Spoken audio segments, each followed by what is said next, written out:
Hello, welcome to the Round Chapel in Hackney, where the acoustics are so good you can actually hear the palpitating hearts of our artists as they get set for the semi-final.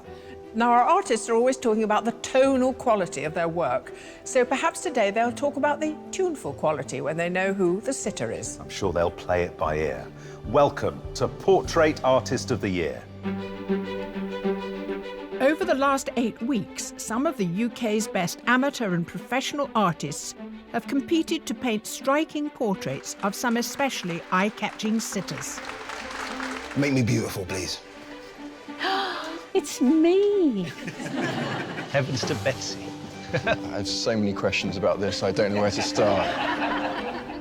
The artists produced such impressive work that the judges were moved to pick 2 winners at one heat, giving us a total of 9 semi-finalists.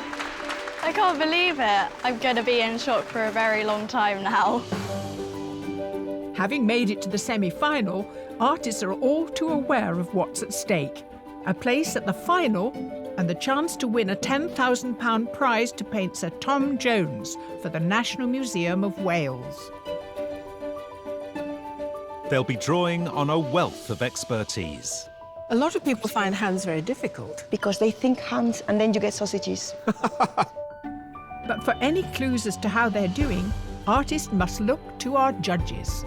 I think we feel pleased with the artists we've got here today. Yeah. The range, the quality, and actually that they're competitors.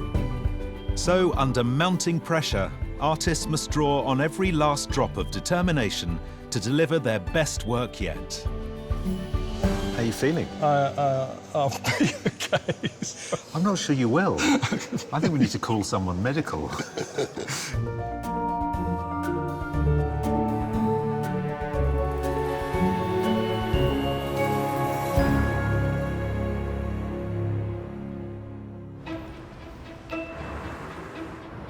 Of the 9 artists who won their heats to claim their place here today, 6 are professional.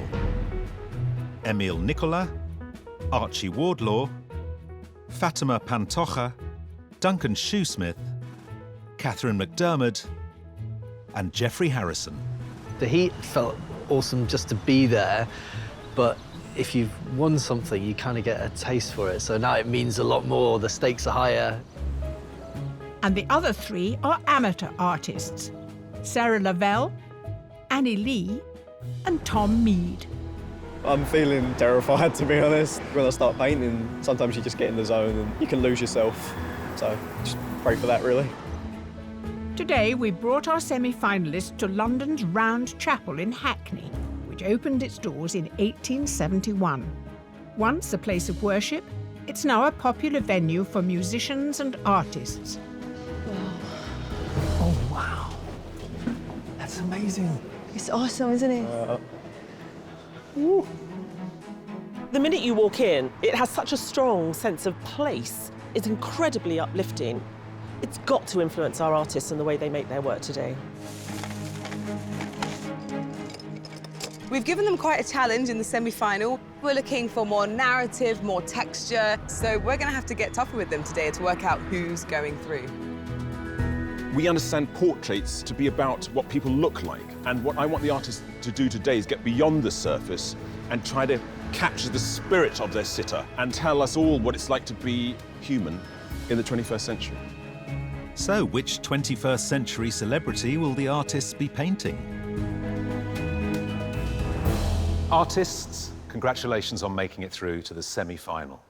You may recognise the creative potential of this wonderful space, but we know it's all about the face you'll be painting. So let me introduce your sitter.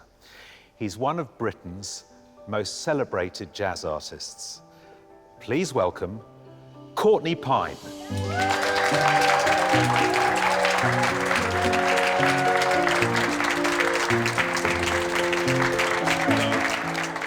With a debut album in the UK Top 40 at just 22, Courtney went on to release 16 studio albums and has an OBE and a CBE for his services to music.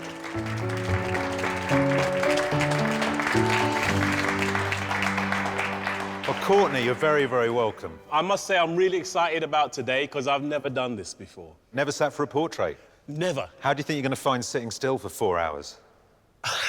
Long? No.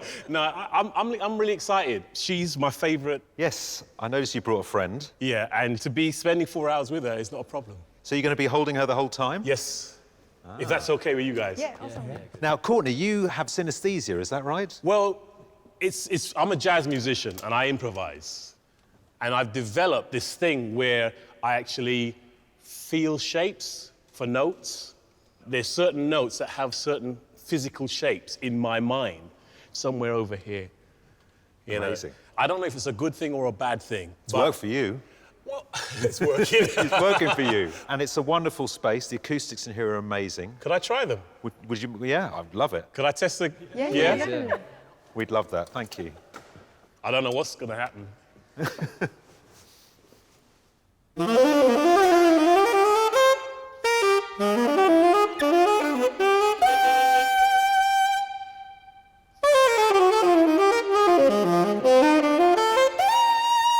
Wow.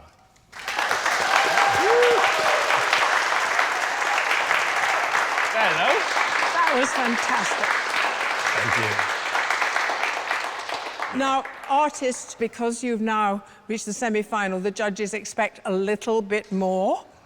So, because we know Courtney's love of music, we've just witnessed it, I'm going to ask that you reflect that in some way in what you paint. Get some interesting results. Yes, definitely. So you now have 4 hours to complete your portrait, and your time starts now.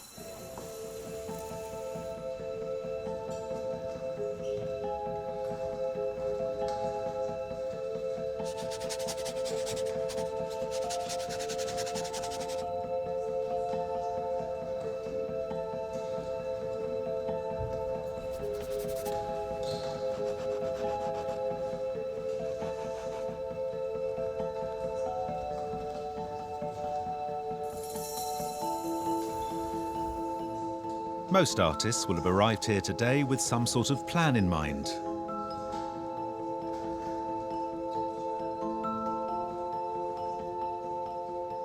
But the judge's brief may have caused them to think again. Wow, that's a great start. So purple is a jazzy sort of colour, sort of late night, smoky jazz joints. Yeah. I might use the runny colour, the purple, and the like jazzy underpainting to reflect it as well. Okay. I mean, however, I do want to include the saxophone, because obviously that's going to be important. Well, he keeps threatening to get me on the piano behind him, so maybe we'll do a jam Do you session. know, you would fit in really nicely, because you Just know my what? face. Catherine McDermott is a professional artist from Cumbria. Despite being shortlisted twice before on Portrait Artist of the Year, she never made it beyond a heat. But after impressing the judges with her painting of Georgina Campbell, she was awarded a semi-final place at last.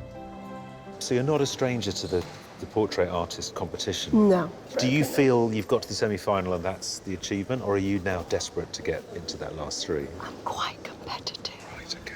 I won't tell anybody. No, don't. Because everyone's absolutely lovely. Yeah, you can be I mean, lovely and they competitive. are such a great bunch of artists. Yeah, but you know, you want to smash them into the ground as well, don't you? Well,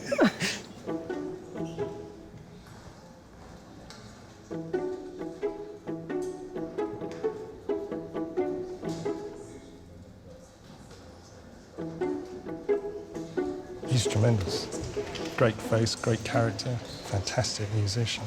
I don't really want to have sort of musical notes flying around his head. I mean, the most obvious way is just to bring some of the sax in. So hopefully I can get some basic features in. I might get cracking on that. Duncan Shoesmith lives in Wiltshire with his family and schedules painting around looking after the kids. For his heat, he painted Jodie Comer, and for the judges, his portrait had a confidence and strength that made it stand out from the rest. Duncan, so a great start. That is one big portrait. Well, he's a big-sized chap in character. He's like a biblical prophet, isn't he? He's sitting there with that huge presence. Yeah, no, there's and the definitely... eyes are very staring. He's got a calm authority. I haven't painted many people with dark skin. I mean, I'm used to looking for yellows and bluey greens in Caucasian flesh. So I don't know if it's going to be a hindrance but there's some great colours in his face. Okay. I can't wait to go. Good image.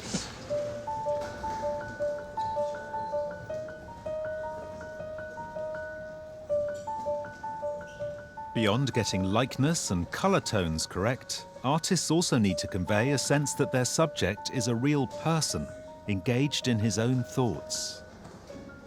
I'm thinking about music. I think about music 24/7. You know, I'm here with my girlfriend on my lap. What else can you think about but just pleasant thoughts? So I'm sitting here, I can't move, and these guys are having to be inspired by that. You got 9 amazing geezers out there having a go, something that I couldn't do. I'm buzzing.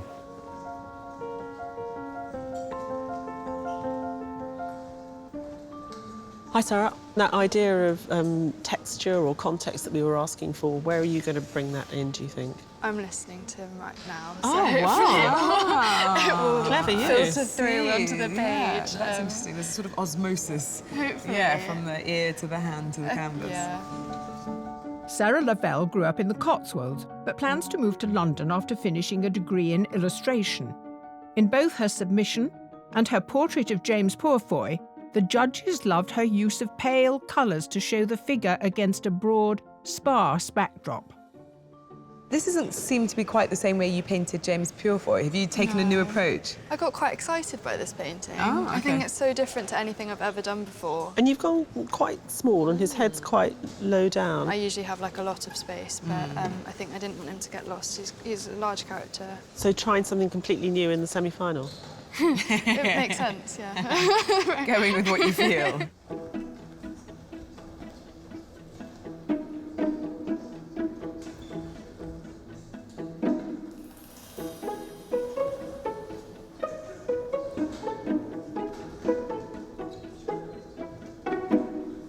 He's got a very particular look with his eyes. I think that's going to be quite key to getting the likeness.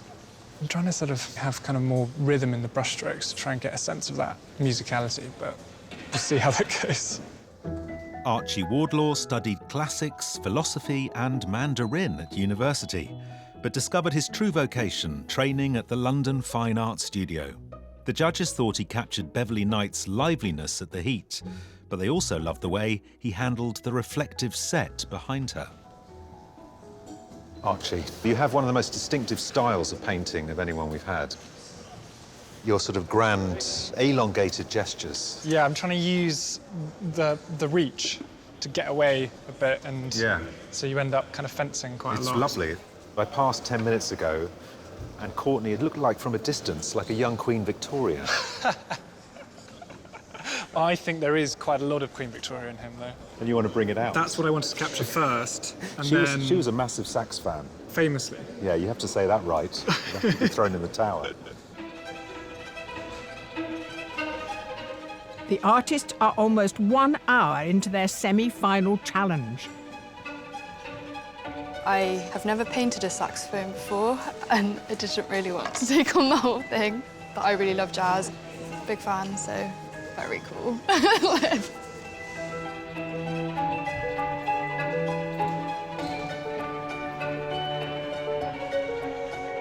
I had no idea I would find these sort of colours in Courtney's skin, but also there's fantastic folds and layers within his face. Yeah, there's much to be had.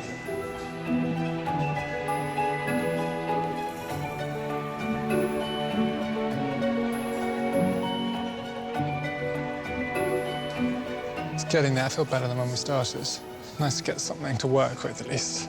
Yeah, still a lot to do.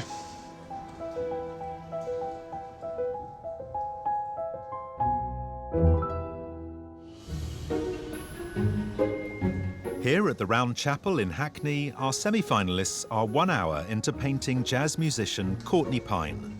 But true to semi-final form, for this particular challenge, the judges have raised the bar. So, Ty, it's semi-final day. Yeah? They're not just painting a portrait, you've asked for something extra. Well, to have a sitter like Courtney Pine who's got this incredible presence, he's imbued with music and he kind of embodies what a jazz musician should look like. We want the artist to capture something of that. Courtney played them his music, and that's a great insight to him as a person. None of them have given him a piano tie, which is what I'd do, because that says musician straight away. It's probably why I'm not in this competition and they are.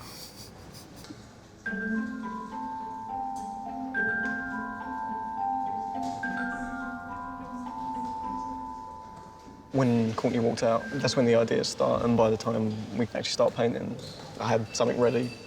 I might not use all the photos that I've taken, but I just like some of the angles that I've got and some of the ideas, and I'll pick and choose what I want, use it from that, really. Fine art degree student Tom Mead lives with his mum and dad in Essex.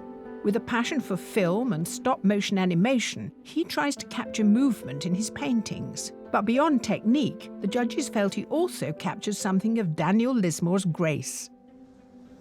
So I see here we've got this fantastic fragment of Courtney's eye, which we've seen before. We saw it brilliantly in your submission, and we saw it again in the heat. It's slightly different here. It strikes me that this is something specific to the sitter.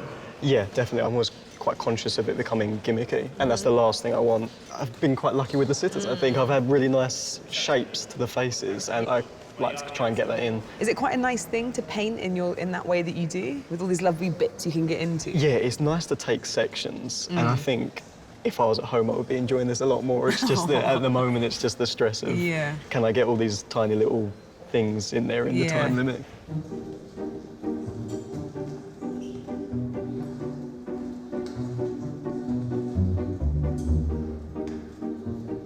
I'm not feeling too bad about the time limit today.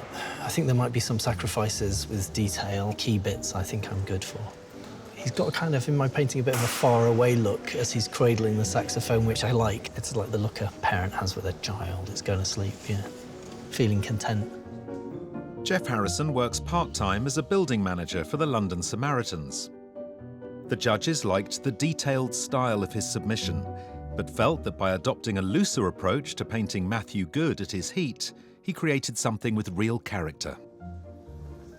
Well, already there's quite a story in paint there, isn't there? There is. But I wanted to do something that approximated his synesthesia. And I sort of found this mark, and I thought, oh, that's really nice. It's melodious, and it goes up and down and in directions you don't expect, like jazz. Yeah. I thought doing something that was about jazz as an afterthought would be a bit contrived. Right, just writing jazz across the top in capitals, for example. Yeah, like an album cover or something like that. I found it interesting when he talked about his synesthesia. He said he sees shapes up here. It's like away from his head, up in the background. Yeah, and he sort of draws them down, I think. I like that. I like that sort of talk. While it's important to address today's brief, one artist has given it so much attention that well into the second hour, she's only just started on Courtney's face. Annie, you're using a motif in the background. Yeah, I thought it was quite important to make the background equally as important. We certainly gave you that instruction to find a way to make it more than just the likeness. So is that what you think you're going to focus on? Well, obviously, I do have to do the face as well. I just think if I did just the face and made a pretty painting, it just wouldn't be enough either for you and for me. Straight after her heat, Annie Lee completed her A-levels, where she had 4 days instead of 4 hours to finish her work. In her painting of Gina McKee, she used the sitter's brooch as a motif for the background, and often blends references from her sitter with hints of their surroundings. You've got this sort of arch, or the curve that you've put in across the top, using a colour that I don't see in the room with the gold. I got the gold from the saxophone. OK. And then I did the arch because of the surroundings. Obviously, it's round, chapel. And also, he was talking about how he sees shapes. I always find it easier to paint people that I have something to grasp onto, So have you got enough? Yes. OK. I hope. Good. That sounded really confident.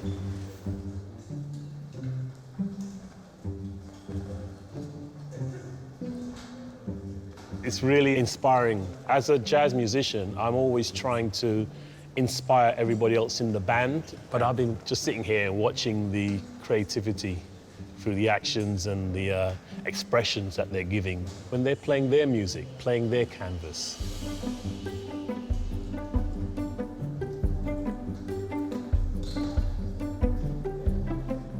When I see him smile, I smile as well, because I can relate to the portrait, and hopefully that will, go through the process of painting. So that's why I'm following his expression. If he smiles, I smile. If he goes like that, I go like that. A professional artist, teacher and bus driver, Emil Nicola left Albania to study fine art in Athens before settling in London. He painted Adrian Lester at his heat, impressing the judges with his intense scrutiny of his subject. Emil, I'm exhausted looking at you. You're dancing in and out, there's facial expressions going on, you're frowning, you're smiling. What's going on? Talking to my model. Talking to your model?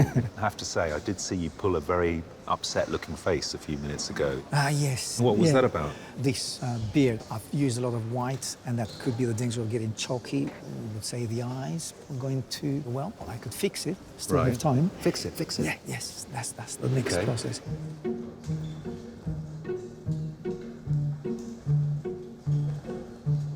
For this competition, the artists are allowed to use any medium they like.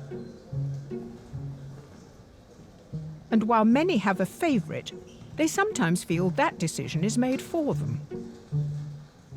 Can we just interrupt you for a minute? You've got a big range of pastel. Sometimes you don't know what technique you're going to use, but the sitter tells you. So today, when I saw him, it was like, pastels, pastels. So Right away? Right away. I don't know, some techniques work better than others sometimes. And you got the message right away, you said. I thought that would it's look going to be awesome on pastels, and here they are. Originally from Spain, Fatima Pantoja is a professional artist and tutor now living in Hampshire. The judges loved the energy and riot of colour in her heat portrait of David Gandy, but also the clever perspective she created by choosing to include more of the figure.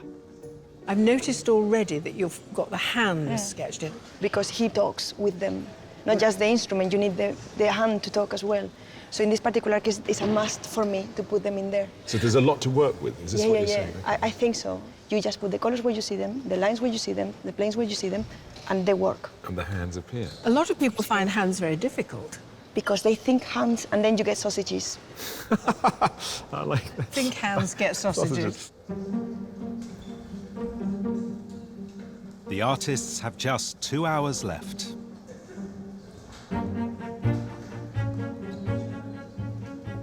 My problem is going to be the saxophone.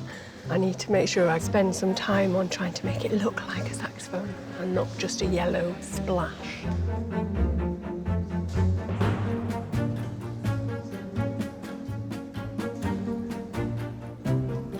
Obviously, I still need to finish the face, then do the hair, and then the clothing, and then the saxophone, so not too much.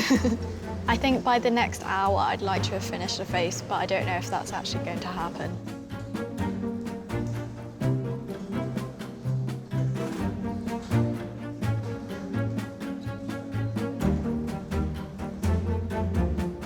You move around the face the whole time and suddenly you think, oh my God, can't believe I left that there, or that tone's way wrong. In fact, I just see the eyebrows. There's always plenty to do.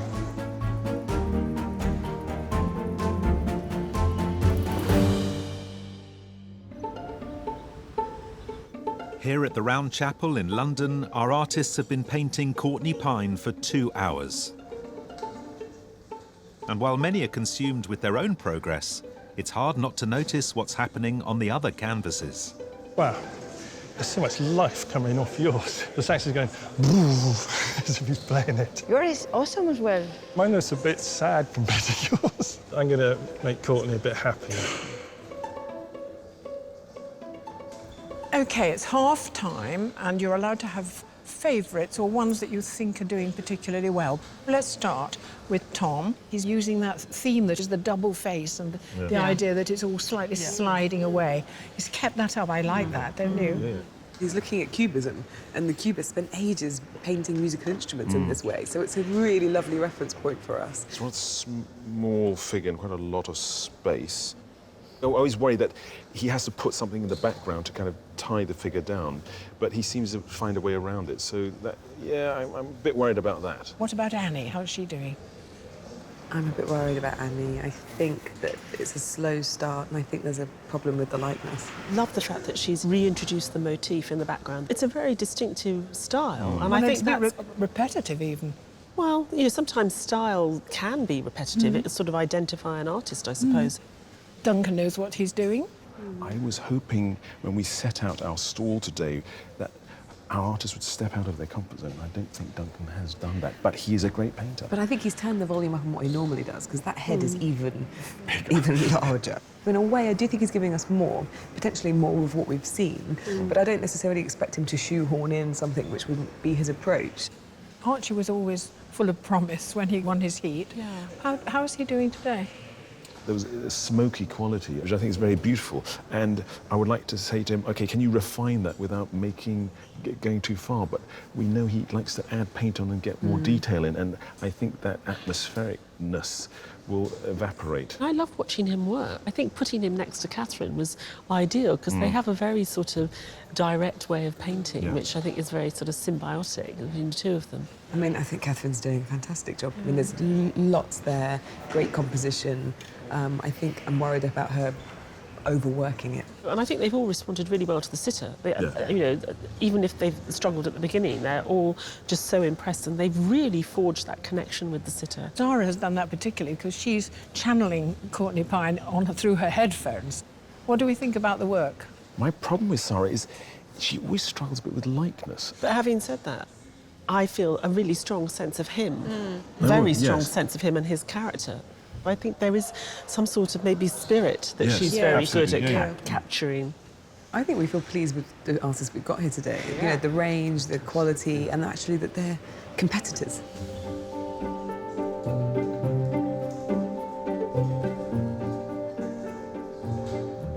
So how are you doing, Stephen? I'm all right. I've struck a pose. And I think it's working. Think it's working for me? My saxophone really appreciates it. She really appreciates it. How is the pose that you struck working out for you? It's really bizarre. I've never sat with my saxophone for 4 hours without playing her. Are you desperate to get your mouth around it? Absolutely. It's got some amazing colours in it, which some people are picking up on.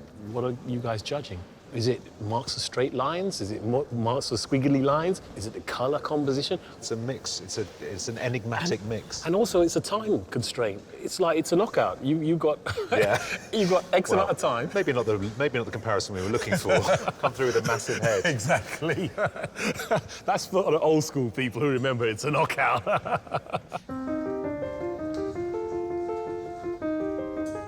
With portraits, it might be easy to spot when something's not right. Far harder to work out how to fix it. I need to resolve a lot in the portrait. I think the jaw isn't kind of clear enough. What do you think? Not standing out enough. Well, more across, like there. I don't know, I'm not sure about it. I'm not an artist. Yeah, maybe this needs to be darker through here. But it's certainly him, isn't it? Well, hopefully.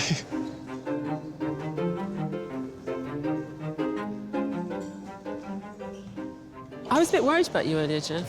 Thank you. Because I felt like there was something not quite right with the likeness, but you've done something in the last few minutes that has brought him in. What have you done? I don't know. There's a bit around his mouth that I wasn't paying any attention to, and sometimes you just sort of deal with a bit that you've neglected. What, just a tiny little black mark or something under the lip? And it sort of ties it in. But you can't tell me what it is? No, I don't think so. It's just an instinctive sort of eye colour paint thing. Yeah.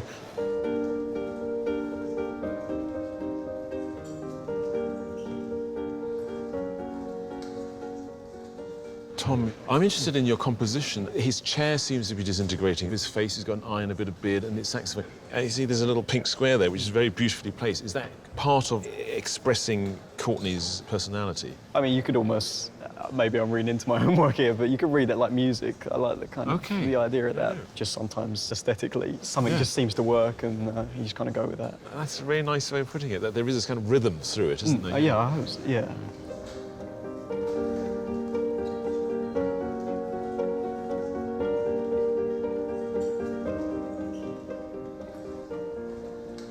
watching you moving around there. You were shuffling from side to side, you Ooh, were that's nodding. a bit embarrassing. No, I thought she's really taken the music thing on board. Well, I put a little bit of the saxophone in, and also I'm relying on some sort of abstract music mood to appear.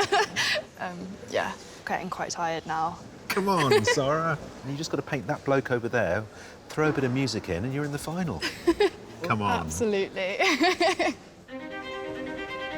The artists have just half an hour to go.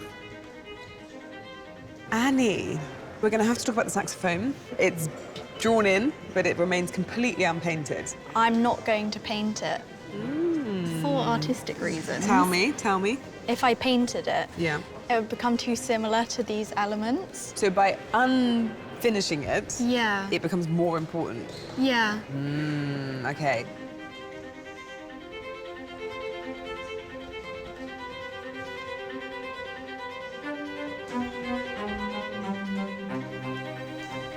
Can't complete it all because I haven't got enough time, so I'm not sure what bits to leave out and what bits to include. I'm a terrible perfectionist, so that doesn't help.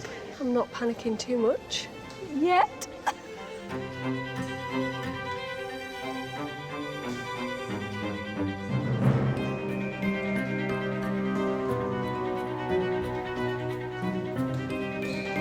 Time is running out. I don't think that I will change it in major ways, so I better keep it really economical with my brush strokes.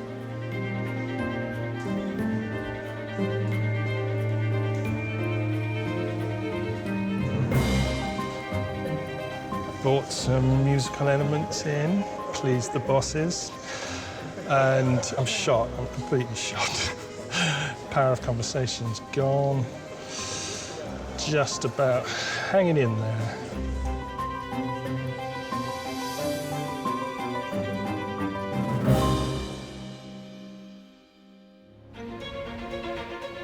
Courtney Pine has been resisting the temptation to play his saxophone for nearly 4 hours. And the pressure to capture that on canvas is taking its toll. Duncan, how are you feeling? Fairly spent. You're a shell of a man, aren't you? Yes, sorry. Can we get you some sugar? No, I'll be okay. I'm not sure you will. I think we need to call someone medical.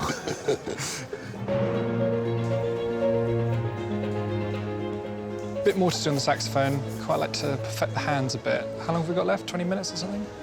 Yeah. Maybe I'll have enough time. And behold, artists, it is decreed you only have 10 minutes left. I have to correct a little bit the saxophone. So I think if I don't get distracted and I stick to that beat, I should be fine.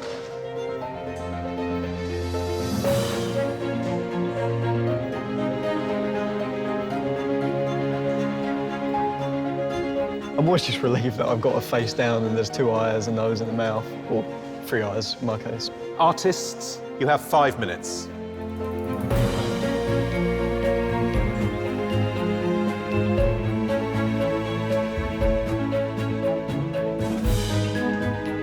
I'm quite resilient, so I think that is helping me struggle on through.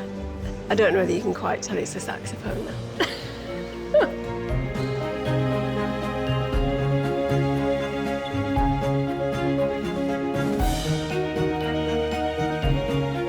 Artists, your semi-final challenge is over. It's time to down tools and step away from your portraits. After 4 hours observing the artist hard at work, it's time for Courtney to see what they've produced.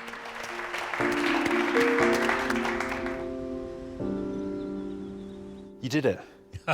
I didn't do anything. Well, you did, actually. You sat there very well. You really concentrated. Do you have an image in your mind of what each of those paintings looks like? Not really. I don't really look at myself that much. When I look at pictures, I look at the saxophones. Okay. You know, and blur me out. Well, I've got a shock for you because you've got 9 pictures of you about to be turned around.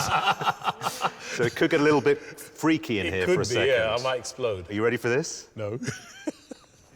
Artist, can I ask you to please turn your easels?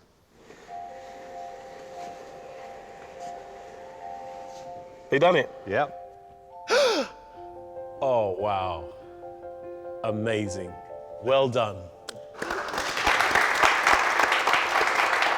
Right, let's have a closer look. This is brilliant. What I like is the saxophone and the detail. What about you? Oh, yeah, I'm in there somewhere. It's very thoughtful. It's like looking for something, searching. Different feeling? Totally. The saxophone and me are one. It's almost as if it's another limb. Oh, this is royal. You got the glistening. Straight to the sax every time first. That's good. That's so important to you. It's good. It is. I don't know about the geezer in there.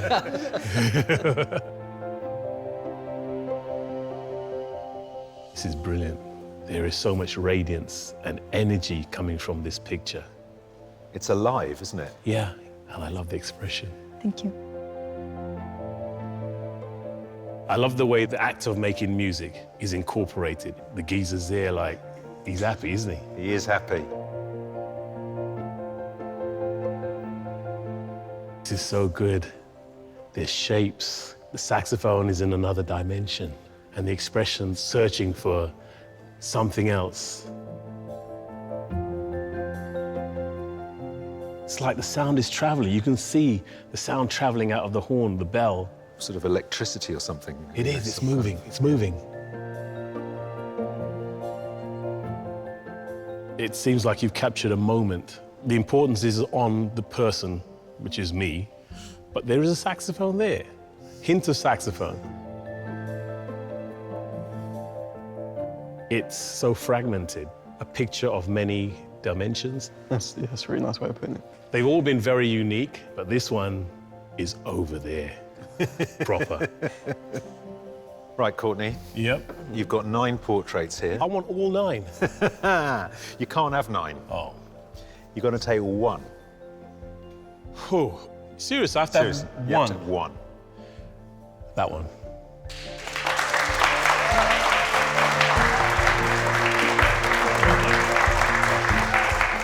It's fantastic, Courtney chose me. The words he used, like, I think that's the nicest things anyone's ever said about my artwork before. It was quite special.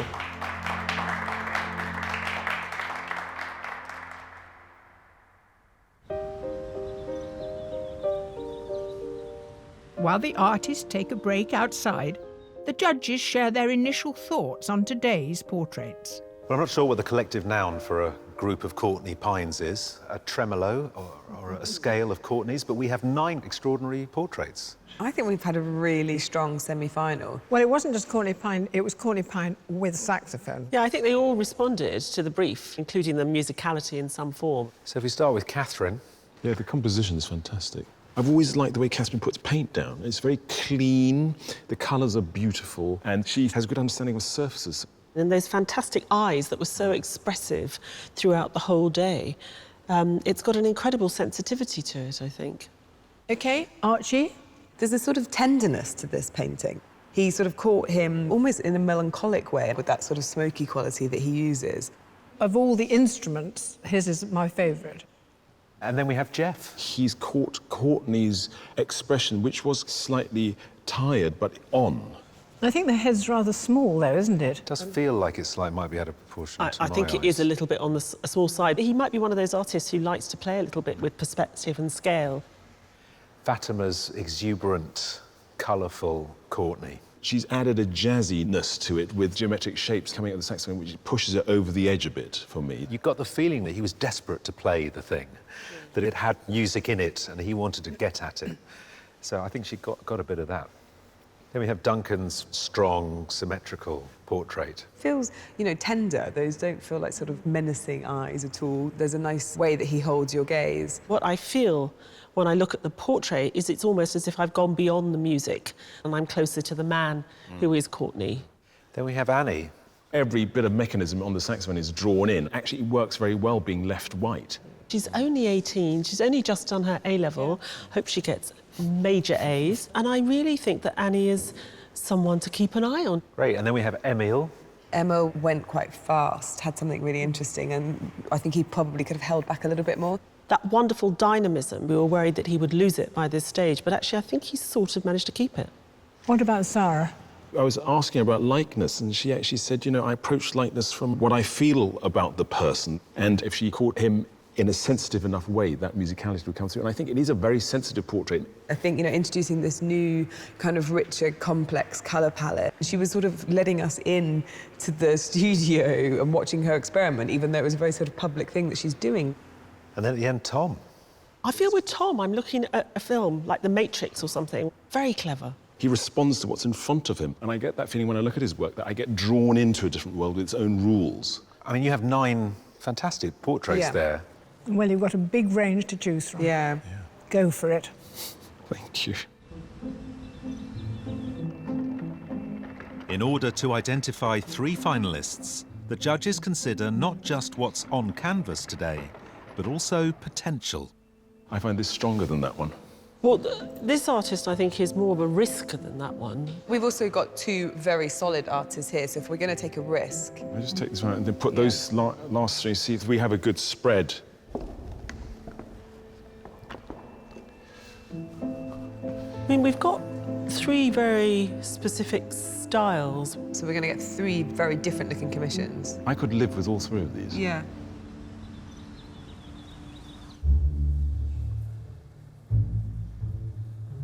Artists, it's been a pleasure to accompany you this far through the competition, and we hugely appreciate all your efforts. But as you know, only 3 of you can progress to the final, and the judges have made their decision. The first artist to make it to the final is Tom Mead.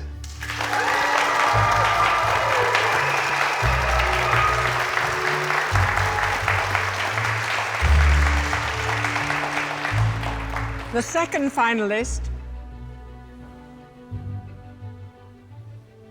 is Duncan Shoesmith.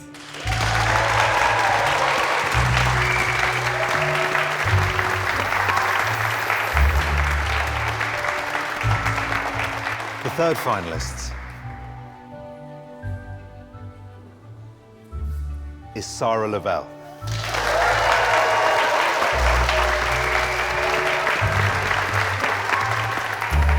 That was probably the most intense thing that I've ever done in my entire life. The talent was incredible this round, so I fully just did not expect my name to be called out at all. Yeah, I'm completely overwhelmed, to be honest. I'm so happy. To be able to class myself as a finalist is just incredible.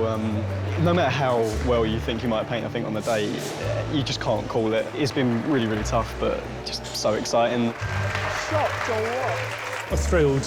I should have a glass of something, go home to Wiltshire, see the kids, give them a big hug, and they'll be beside themselves, I think. And I suspect that's when the emotion will come out of reaching the final.